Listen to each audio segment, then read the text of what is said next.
Please welcome award-winning Larry David.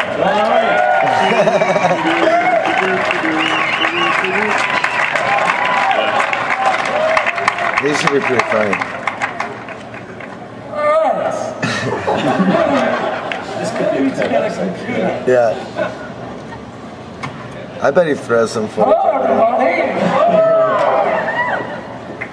So when Mary Steenburgen, has anybody ever seen Steenburgen? People say that? Yeah. So when Mary asked me if I would speak here today, I said, "Look, Mary, you've got the wrong God.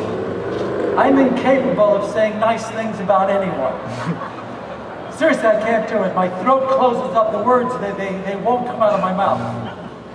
You know, if she was mean or nasty or slighted me in any way or owed me money, then, you know, my God, I could go on for hours. But sadly, that's not the case here with Mary. You know, I mean, if she was a person who wasn't so sweet and beautiful, and, you know, not just on the outside, but she has an inner beauty, and I thank God I'm not a woman because I know I'd hate her. I'd be consumed with jealousy. I'd want to murder her. And, you know, she's such a great mother. Have you seen her kids? I can't think of a bad thing to say about them either. I find the whole thing very disturbing. Yeah, and she's a songwriter, among 1,000 other talents. She's a songwriter. She wakes up in the middle of the night, hears songs, I'm serious.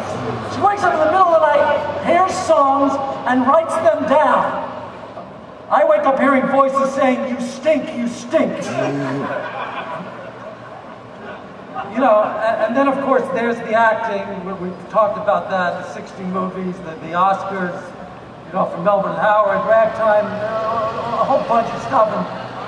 And Cross Creek, you know, she made me cry. It's disgusting. I'll never forgive you for that.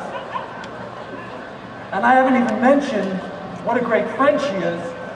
When I got divorced, she let me sleep in her guest house for the entire summer. Insisted on it. Me, living so close to them. You know, sure, there were ants all over the place. You know, believe me, she didn't know. If she knew, she would have asked them to leave, and they would have. Even the ants love her. But fortunately, there is actually one thing I can say about her that's unflattering. She wound up marrying a big baby. I don't know how somebody this intelligent could have made a decision like that. You know, I assume she did it because she felt sorry for him, and you know, who can blame her?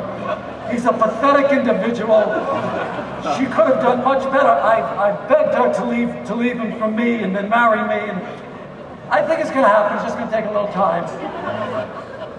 Anyway, you know, my grandfather told me on his deathbed, if you don't have anything nasty to say about someone, then don't say it at all. So I guess I'm done here. Congratulations.